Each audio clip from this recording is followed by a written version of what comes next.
Good afternoon and good morning to those of you joining us from other parts of the country. My name is Patty Hyde and I am the Director of Clinical and Regulatory Affairs for the Home Care Association of Florida. And I'd like to thank you for attending this event that's being offered in partnership with the Home Care Associations from the states of Arizona, Nebraska, and Massachusetts. And as usual, the first thing we'll do is go through our housekeeping items. First off, we will be recording today's webinar. So if you'd like to recommend this program to one of your colleagues, we always appreciate that. And it will be available for purchase in the near future through the association you registered with. And if not, then you'll also be able to access it through our e-learning website at www.homecarelearn.com. Handouts were contained in the login instruction email you received from your association. But just in case you can't locate those handouts, just know that you can download them now from your GoToWebinar console. You just want to look for the heading Handouts. Participant phone lines have been muted and will continue to be muted during the presentation to help minimize background noise. However, for those of you who are listening through the phone line only and are not also logged in online, we ask that you please mute your phones using your own phone's muting feature. So we ask that you please help us avoid any disruptions during the presentation by muting your phones now. Time has been scheduled to allow for questions and answers at the end of today's presentation. We encourage you to type your questions as you think of them during the presentation so you have enough time to get them submitted. And you want to look for the question box area of your GoToMeeting console. If you don't see this feature, you can access it from the menu that's at the top of your screen. You want to look for the orange box with the white arrow, which will expand and collapse the console. We'll be able to see the questions, and we will compile them throughout the presentation, and we'll read them aloud for our presenter to respond to them verbally for everyone's benefit once the session is open for questions. And with those announcements out of the way, I'm going to go ahead and get the recording started. And now I would like to officially welcome you to today's presentation on value-based purchasing score improvement. And this is session 3 of 6, which will focus on home health CAHPS and communication. And it's my pleasure to introduce today's speaker. Melinda Gabori is co-founder and chief executive officer of Healthcare Provider Solutions. Melinda and Mark Cannon founded the company in April of 2001 to provide financial, reimbursement, billing, and clinical consulting to the home care and hospice industries. Melinda has over 19 years of experience in Medicare home health reimbursement and has remained on the cutting edge of Medicare PPS since the regulation's inception. She has helped her clients bridge the gap between clinical and financial issues and has been a seminar and webcast presenter for over 20-plus home care associations. And she's also the author of the Home Health Pocket Guide to Oasis C. And with that, Melinda, I'd love to welcome you and to turn things over to you. Thanks so much, Patty. Welcome, everyone.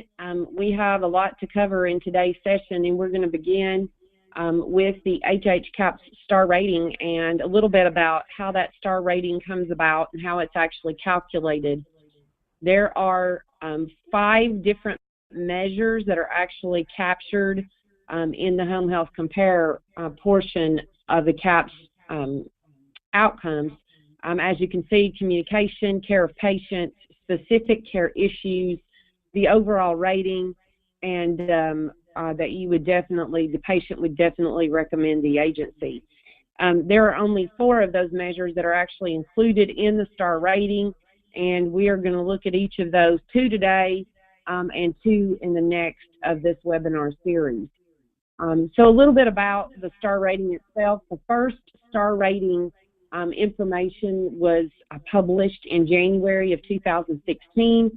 This data was from June 2014 through June 2015, July of 2014. So basically, your data is about 6 months behind when the star ratings are actually published. So any improvement, et cetera, that you may achieve in the work that you may be doing now to help improve your scores may or may not be reflected in the next published update to the star ratings. It should be, but of course the entire year is published and updated, and so it may be a little questionable as to when that date is actually going to get there.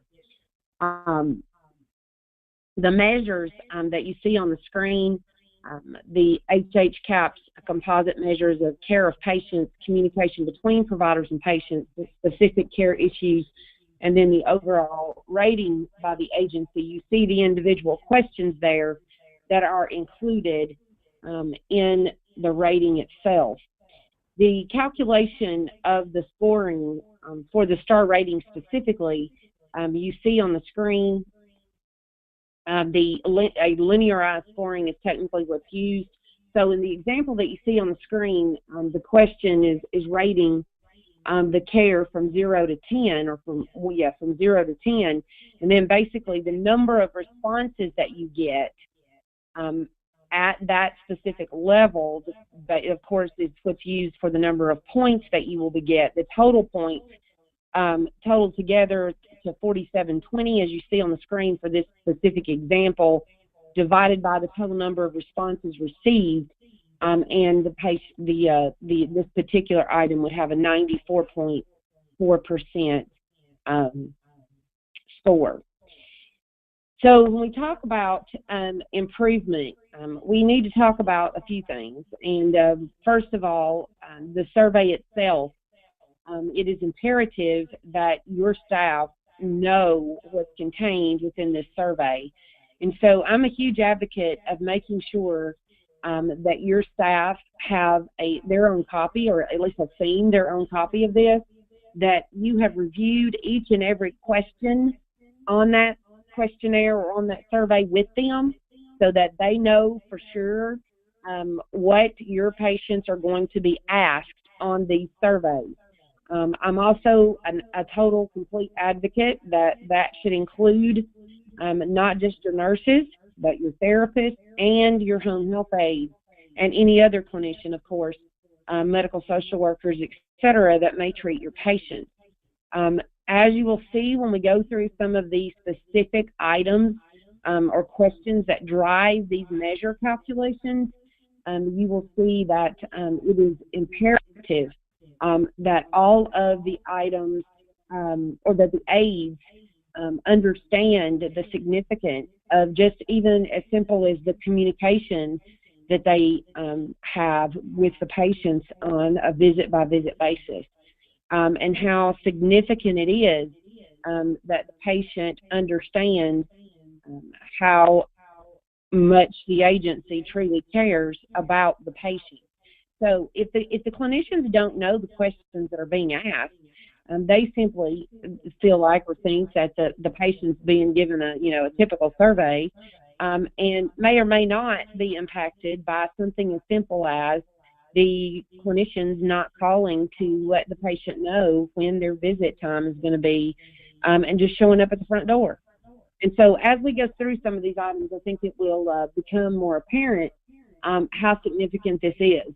At the beginning of this screen, it says, institute a practice to have the agency staff periodically read that survey, which is what we just talked about. I think you should have meetings that, in services, if you want to call them that, and again, specifically focus on the individual items, and you may want to take it sections at a time because there's over 30 questions on this questionnaire, and so there needs to be some focus of individuals so that they're not overwhelmed by the whole thing is the point.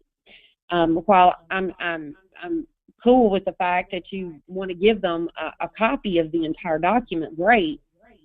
But when you sit down with them and actually go through the questions and make sure they understand what the patients are being asked, you probably need to break that down into sessions where you're not addressing all of them at once and creating that sensation of being overwhelmed.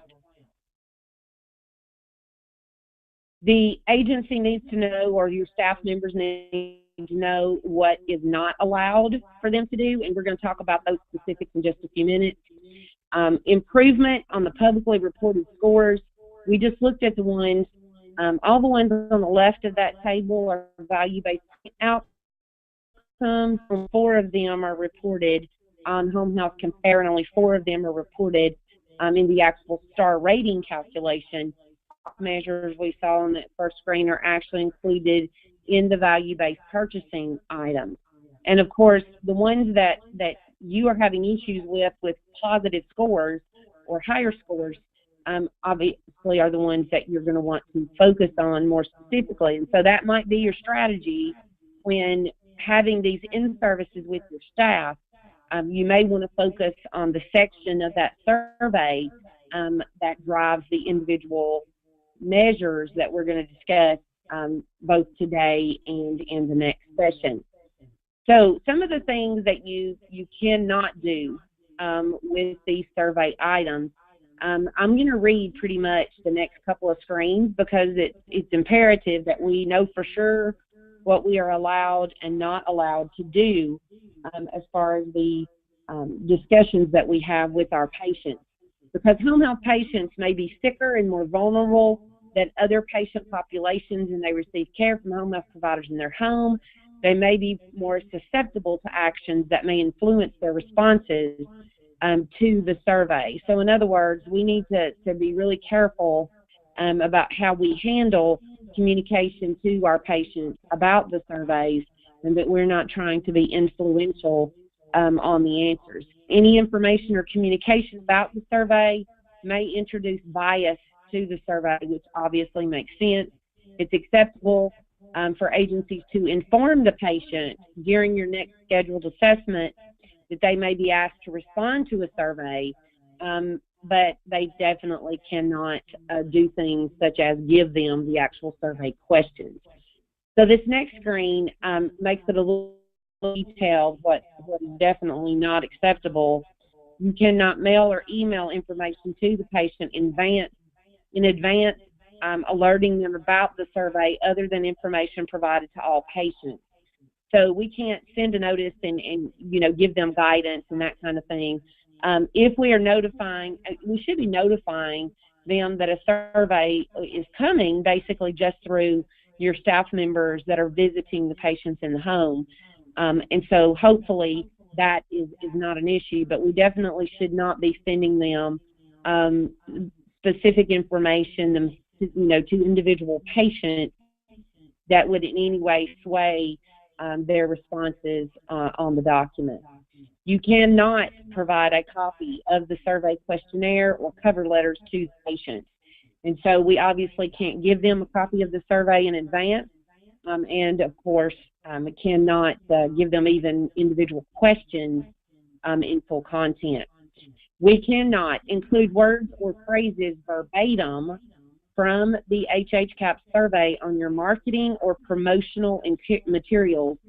They are encouraging you not to use text from these questions in your marketing and promotional materials. So in any marketing or promotion, I'm not really sure exactly what you would be doing in that situation, but obviously they're saying you can't do it. So in any marketing materials or whatever that you're leaving at hospitals or doctor's offices for them to give to your patients, you are not allowed to use any excerpts specifically from the survey in that material.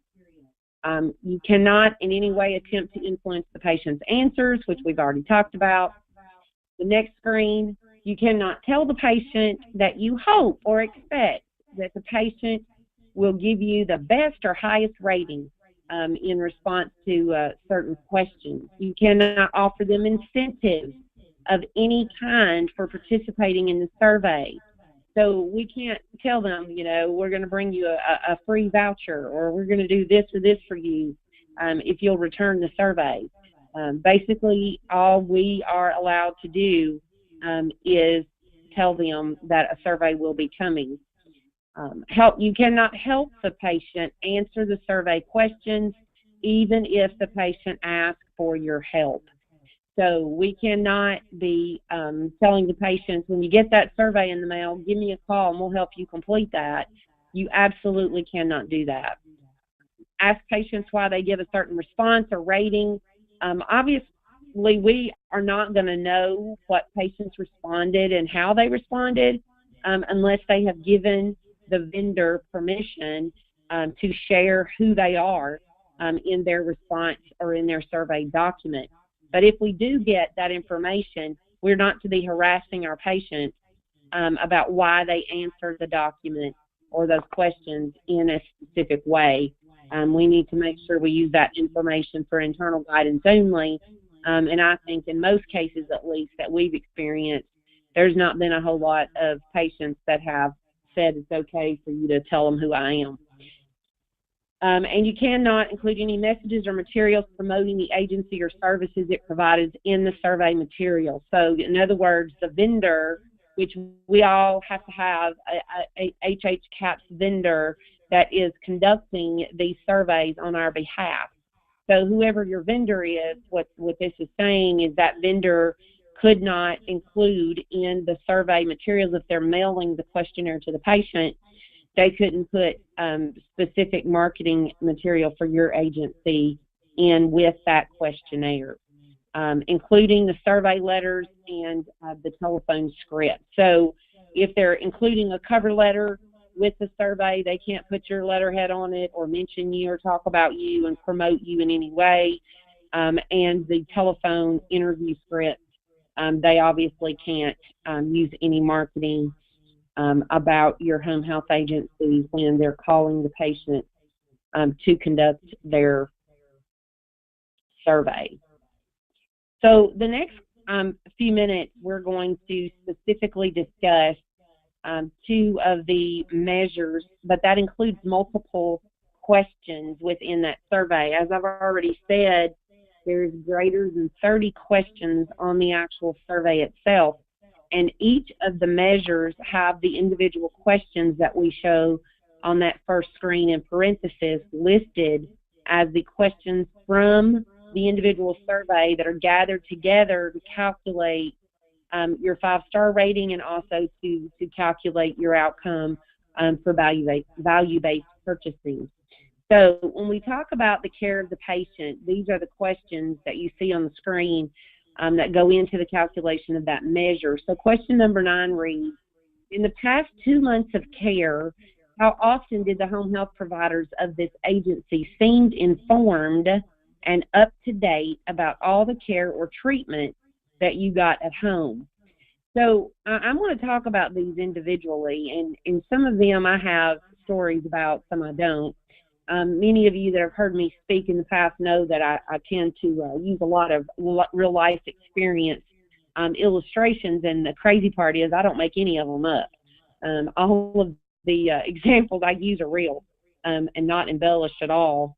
So when we talk about this informed item, basically the question is, when your clinicians go into the home of the patient, do they get who they're there to see?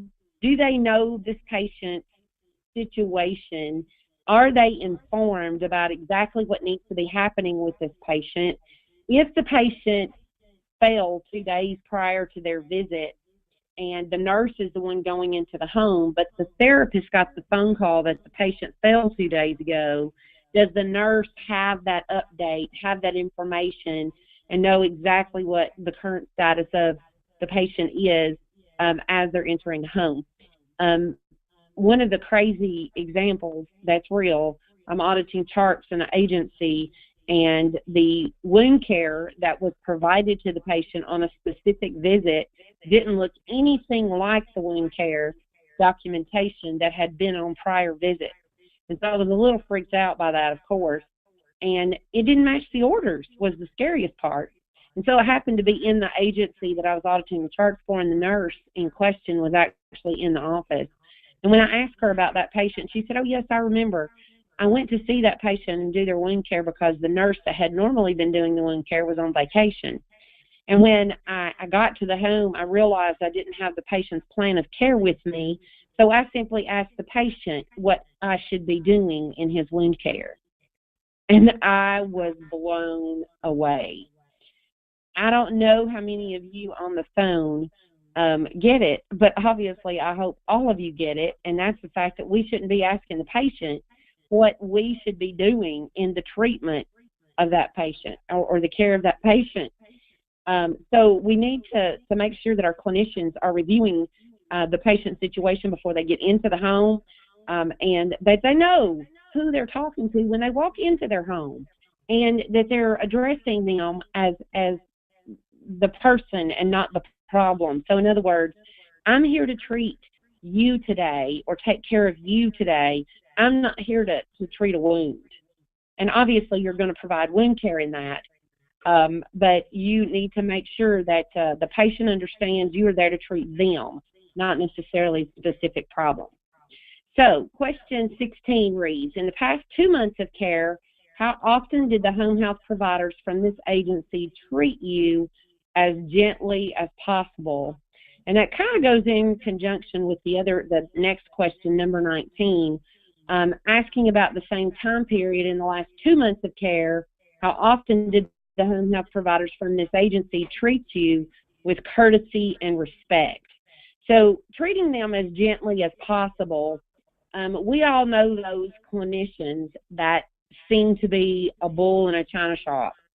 And I think you know what I mean when I say that. And so those clinicians that don't even treat their coworkers gently or with courtesy and respect.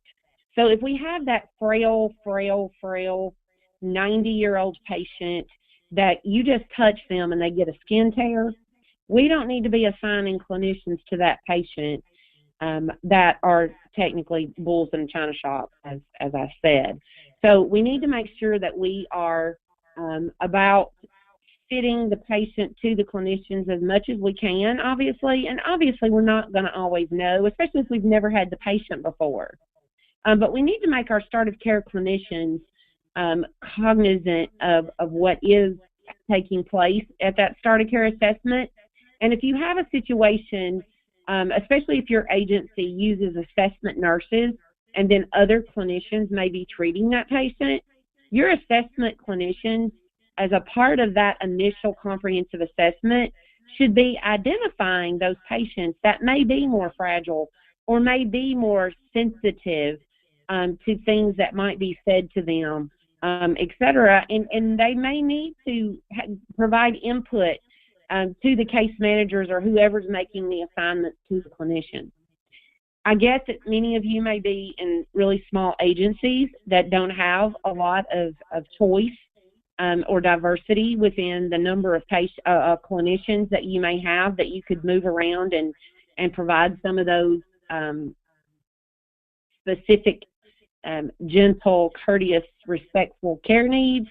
I get it, but in order to show improvement in these scores, we're going to have to make the effort to make sure that our clinicians get that this is a question, obviously. And when it comes to that courtesy and respect thing, you know as well as I do that there are clinicians out there that, again, are not respectful and courteous to their own coworkers. And so if they're not courteous and respectful to the other people that they work with and deal with on a day-to-day basis, what makes us believe that they're going to be courteous and respectful to patients? And so then we have those people that we pull them in out of the field because they can't get along with patients and put them in positions in office where they're going to be a bull in a china shop, and then we lose our full staff because they got to deal with these people. So I'm saying all that to say it may be a situation where clinicians can't be there anymore. And then some of you are freaking out right now saying, but we have a nursing crisis and we have a shortage in our area, we can't find clinicians. And so it boils down to the fact that if you can't teach courtesy and respect to those clinicians, you're not going to get the outcomes that we're here to talk about today. In the last 2 months of care, did you have any problems with the care that you got through this agency? So the first thing that's going to come to a patient's mind is that problem they had when they felt like they were disrespected, or that the clinician was not courteous, that the clinician came to the home and didn't even know what kind of care to provide. All of these questions, as you can see, fit together very nicely into this one item. And those problems, if the patients call you, need to be dealt with and need to be dealt with immediately. And again, it may be that problem patient. You know those patients where they're going to call you every other day with some kind of problem, and nothing you do is going to make them happy. we just hope and pray that's the one patient that doesn't fill out their survey, right? But the issue that I'm more addressing is those patients that we get the problem calls from and nobody deals with them. So we need to be on top of issues and problems that we do get calls about, and we take care of those. If you are a clinician in the home and a problem is reported to you by the patient, maybe about another clinician, about a therapist, or about an aide, that needs to be dealt with immediately. And you need to try to smooth over the situation with the patient as much as you can, but obviously there needs to be reporting back to directors of nursing and case managers or whoever, whatever structure your agency might have, that would put immediate things in place to deal with those problems, and hopefully even get a follow-up phone call to that patient to give them the solution to the problem. So these are some of the key questions and some of the things that we just went through as far as those items that we just looked at for caring as patients. So how many caregivers has a patient had? So we need to make sure that patients are, I shouldn't say make sure, because again, I get it that there are some situations in where you cannot have the same clinician see the same patient all the time. I do understand that, but I also have seen it from the care side with both all three, my mom, my dad, and my grandmother.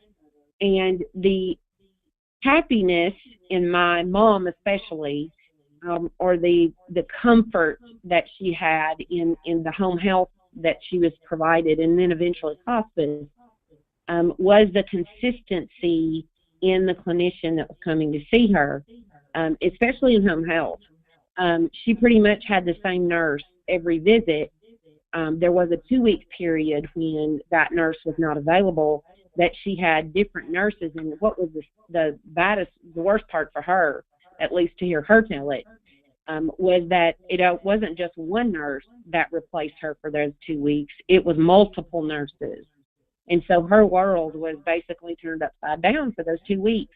And I get that nurses are going to go on vacation, and I get that nurses are going to be out themselves, sick or whatever, but I think as much consistency as you can bring to these patients' lives, I think will make a difference in how they feel about the care that you've provided, and how good the care was. But another clinician may not have done on previous visits. So when we went into a case conference situation and we're with our clinicians in our office, how deep do you go into those case conferences? I know that there's not a lot of time allowed in some cases. So I want to encourage you, especially those of you who have electronic medical records, where your clinicians are accessing basically all the information about your patients in an electronic format, that you set up and use those communication modes within those electronic charts, and that other clinicians are communicating. In the example I used a few minutes ago about the patient that fell 2 days prior to the visit that we're currently discussing, and the therapist may be obviously contacting their supervisor or manager or case manager, but also documenting within the electronic communications portion of the chart, so that other clinicians that are going to see this patient have immediate access to that, while case managers or directors, etc., might eventually communicate that information to other clinicians. That therapist might have been in the home that morning, and the nurse may be going in the afternoon. And yes, the patients might get a little frustrated, even with it being same day, that the nurse going in the afternoon didn't have any idea what just happened this morning. And so that gift, in my mind, not so much in everyone's mind, but the gift of electronic technology and communication modes that we have today, I think it's a huge, huge benefit for us to make sure that our clinicians are absorbed in that, and that they are reviewing what's going on with the patient. And of course, if the information's not there for them to review, then it's not going to do them any good to review it. So that we're using those modes of communication that we have, again, within those systems to make sure everybody's on the same page with what's going on with our patients. Are clinicians proactive about making the patient feel like they are the only patient that clinician treats? Does the patient know they are not just a medical record number? So when the nurse goes into the home or the therapist goes into the home, and they're there again, as I said a few minutes ago, they're there to treat the patient, not there to treat the wound or to treat their hip replacement. We're there to take care of you today, Mr. Smith, or to treat you today, Mrs. Smith, and talk to them about how they really feel today, and that type of thing, to engage them. So I'm not going to get into the new COPs, of course. I know that everybody has all kinds of education about the new COPs going on.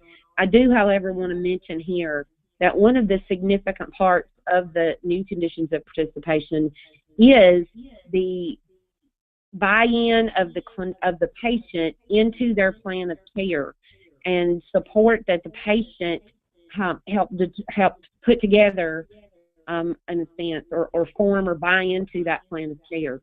And so that all goes into the patient feeling like they're involved in what's going on, and we're not just making decisions on their behalf and going in and doing what we have to do.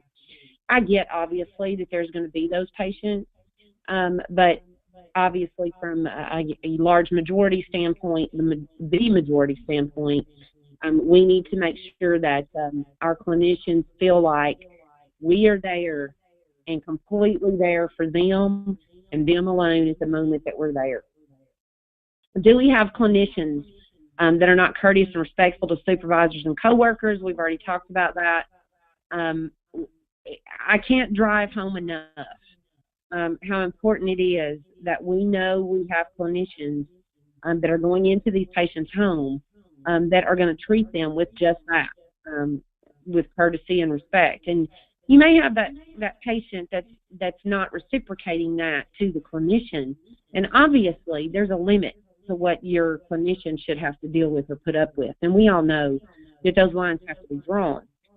But for the most part, it boils down to your clinicians having the courtesy and respect for their patients, and making sure that they know, again, that we're there to help them and to support them and to take care of them. We really do care about the outcome of their care.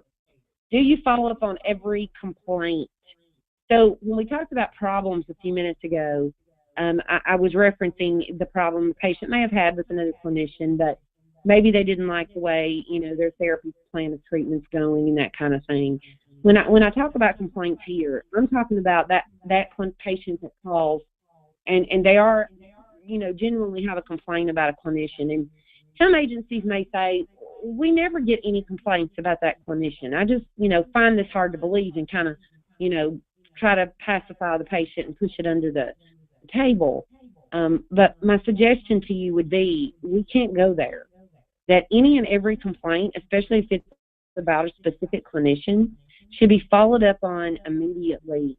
It may be that this patient or this clinician has done the same types of things or had the same types of issues with other patients, and they simply have not reported it and didn't feel like they could report it, or simply didn't want to upset the clinician, those types of things. So we have to follow up on every complaint, and obviously that carries much greater ramifications of us not doing so than just simply our value-based purchasing calculations.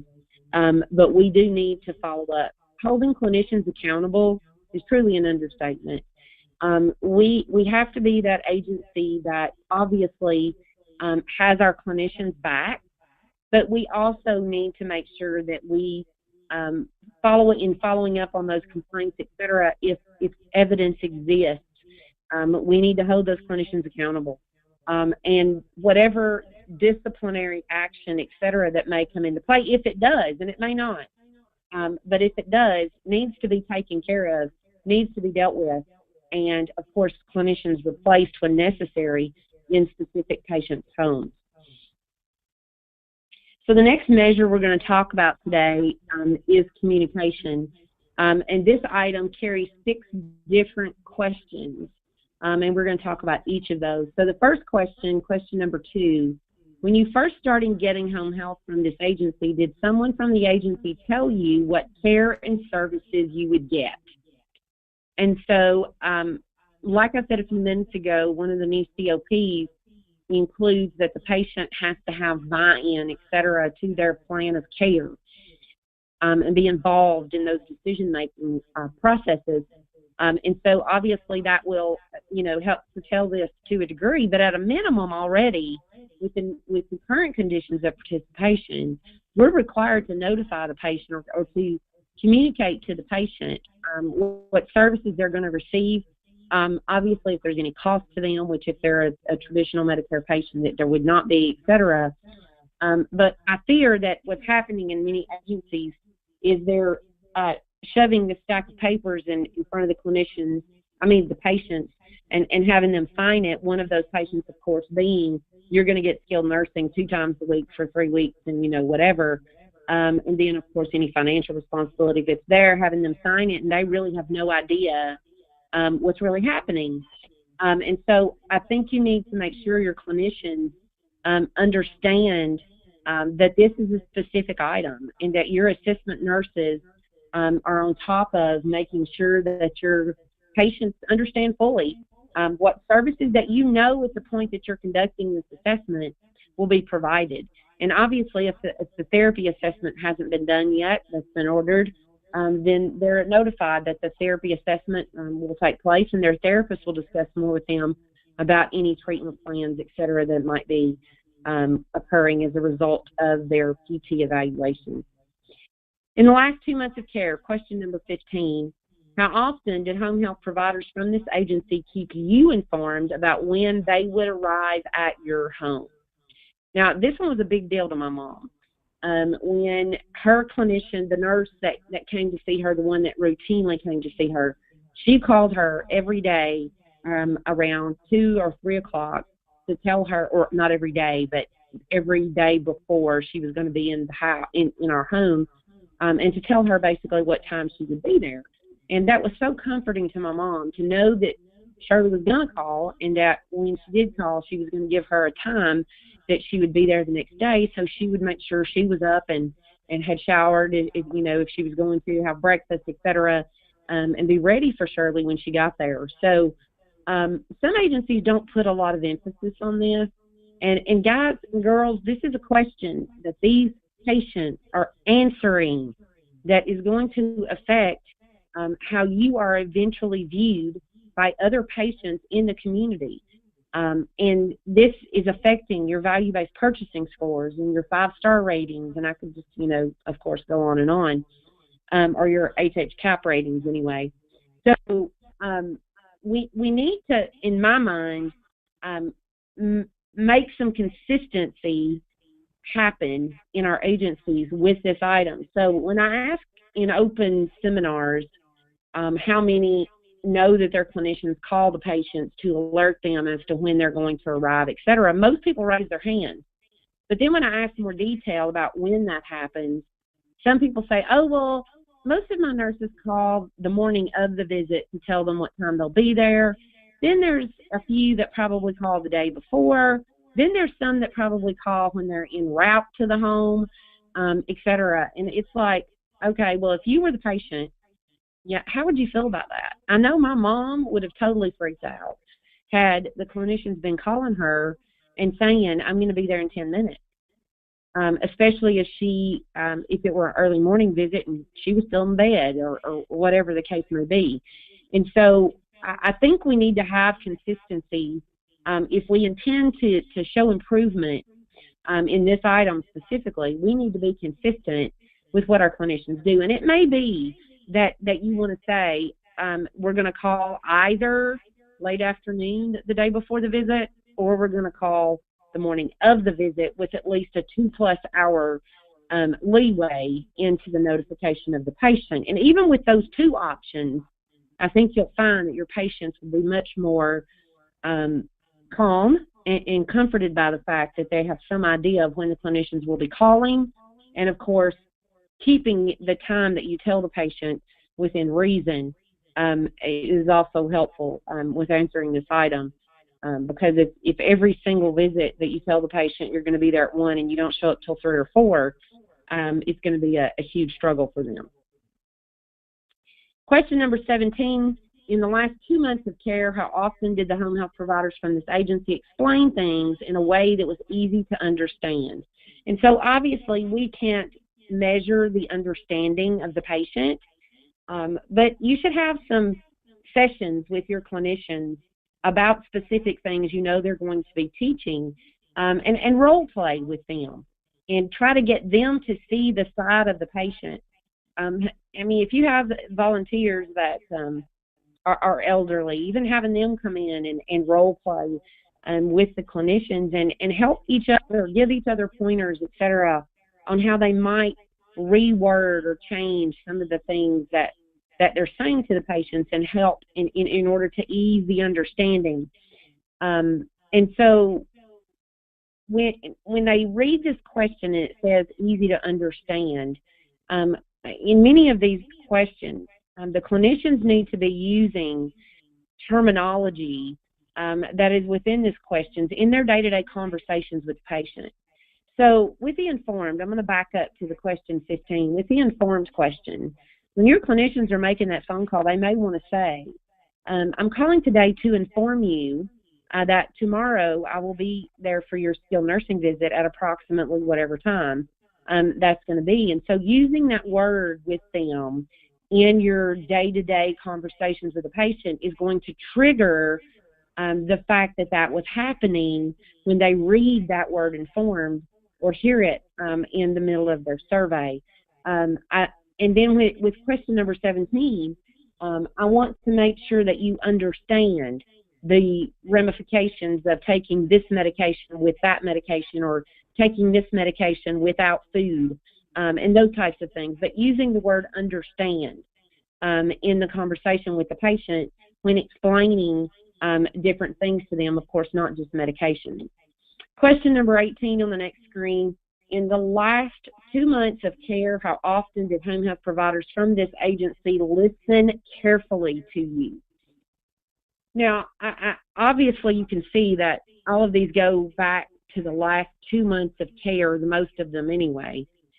Some of them go back to the beginning of care, but some go back, primarily just the last 2 months or last 60-day episode, technically, that the patient was in care with you.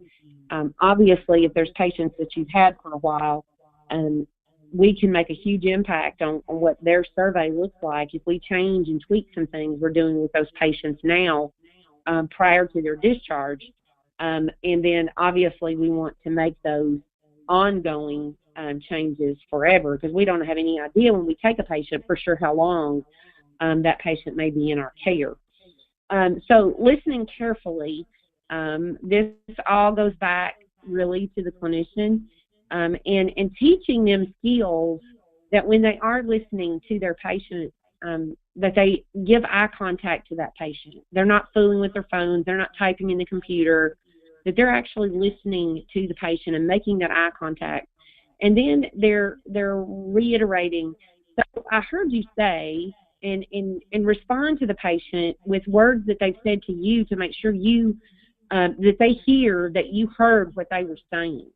And I know that's really hard, and it may be even seem menial or trite to some people, but when the patient gets that you truly have listened to what they had to say to you, and that you responded to that, it makes them know and believe that you truly are there specifically for them. And it'll make all the difference in the world. In the last 2 months of care, question number 22, when you contacted this agency's office, did you get the help or advice that you needed? And so one of the things that you need to think about with this question is how quickly we respond to patients when they do make phone calls to the office.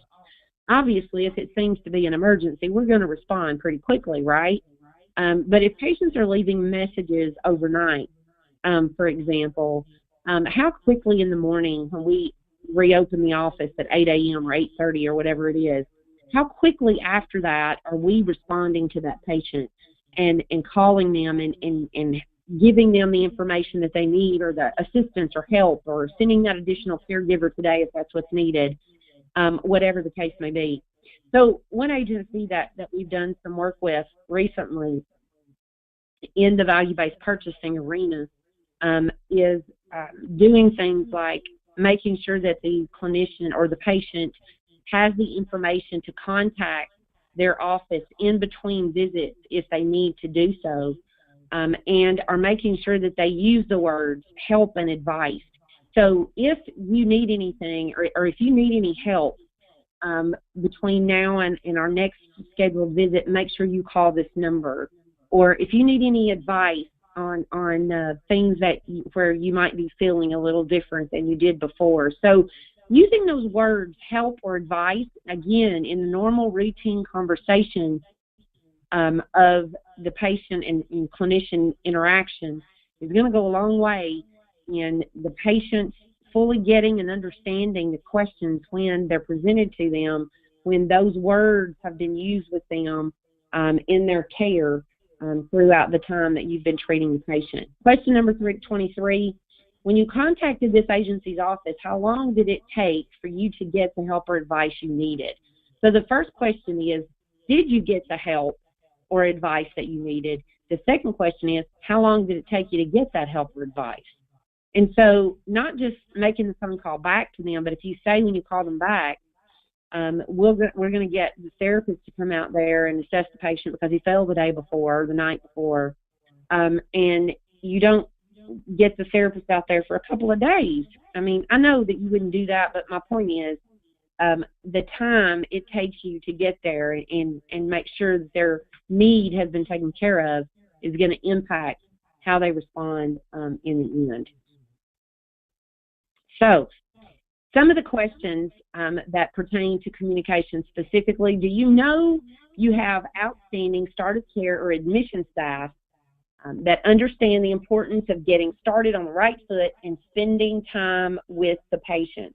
Now, this really boils down in some agencies' cases to not just having the right clinician, but allowing the clinician that is going out and doing the new start of care admission the time needed to accomplish what they need to accomplish in the home.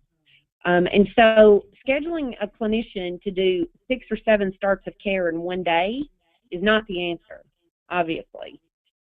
We need to make sure that we are allowing them the time to truly conduct the assessment, to truly assess the patient's situation, not just their specific care need. They were ordered to go out there for OASIS purposes, which doesn't affect HHCAHPS, of course, but does affect outcomes and home health compare with other measures.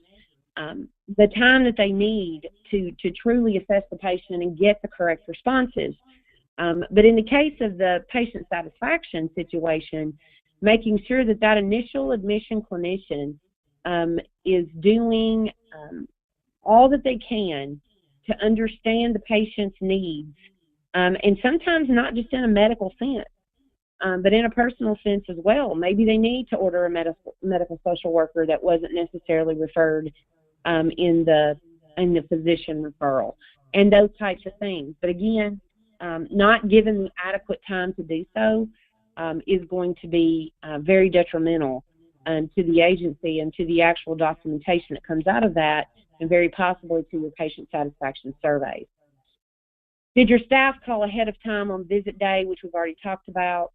The constant schedule changes and rescheduling of visits, do you make your patients aware of this? So a clinician calls in this morning and says, I can't come in today, my kids have strep throat, I'm thinking I'm sick too, I'm not going to be there today, probably not going to be there for at least 2 maybe 3 days this week. So that patient, that clinician is supposed to see 10 to 12 patients in the next couple of days. And so we've got to immediately look at schedule changes. And so when we make those schedule changes, do we notify the patient? And are we notifying the patient again, pretty significantly quickly, especially for visits that are going to be done today? Or do we have someone, when they finally get to it at 2 o'clock in the afternoon, notify the patient that the clinician won't be there today and their visit had been scheduled for 10 a.m.? We need to make sure that we are on top of that. The clinician, the patients obviously are going to have to deal with schedule changes, etc. They deal with that even with their own doctors. And some of them are not going to necessarily be happy about it, but we can't do anything about that. But we can inform them, make sure that they are aware, and do everything and anything that we can to ensure that they are satisfied with our solution. Do you consider, do you have staff that you consider to be patient and good listeners and provide education and training that is understandable? So again, if you do have those clinicians that you think are a little rough around the edges, maybe it's a really young clinician that has never really dealt with the elderly before. All of the training and her experience in the past have been in pediatrics. Actually, the pediatric patients are probably, nurses are probably going to be some of the most patient, actually, and probably pretty good listeners too. But my point in all that is you may have clinicians that just are not quite there when it comes to being truly good listeners and providing that education on the level of the patient. While I know that our nurses and therapists are all, college trained and have degrees, and some of them maybe even doctorates, we have to be able to talk to the patients on their level. And until we can provide that level of education to the patient and making sure we get that feedback with their level of understanding, which we have to document as a part of billable skilled teaching anyway, we're going to have issues with this. We have to know that the clinician or the clinician is buying into the patient, and the patient understands that the clinician is there all for them, and they're trying to make sure that there truly is understanding of the situation. And then patient phone calls, as we've already talked about, you really should document somewhere in your policies what your response time is.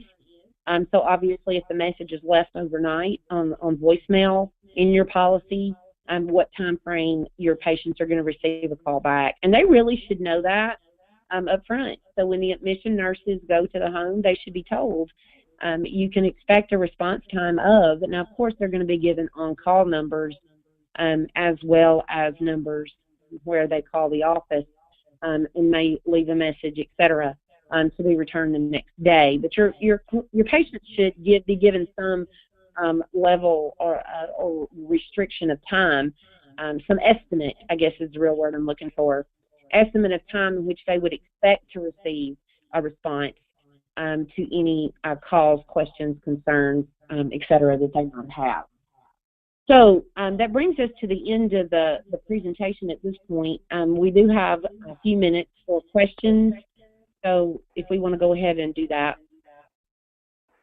Okay.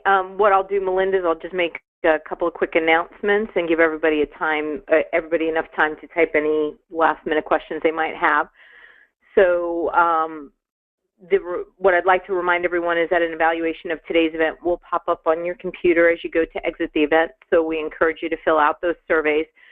We truly appreciate the feedback, and it really helps us improve, so please fill those out. And if you have more than one person listening in at your location, we encourage them to fill out the paper version that came along with your handouts. And you can send those back to the association that you registered through, or you can fax those back to HCAHPS at 850-222-9251. The number again, 850-222-9251.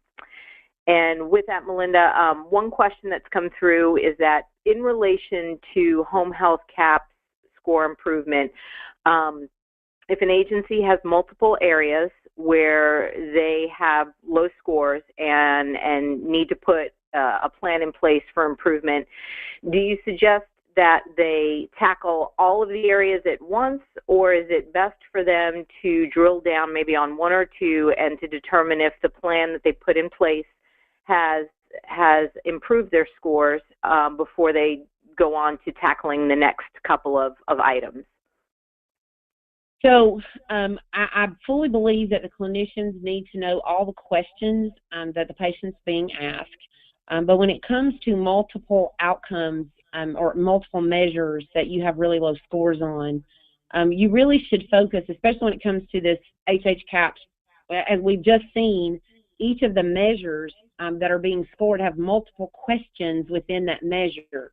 And so I would never have a full focus, hardcore list or time range that we have multiple sessions in education on all of them at the same time. I think they should pick one or two of the measures, which again includes multiple questions from the questionnaire, and focus on those.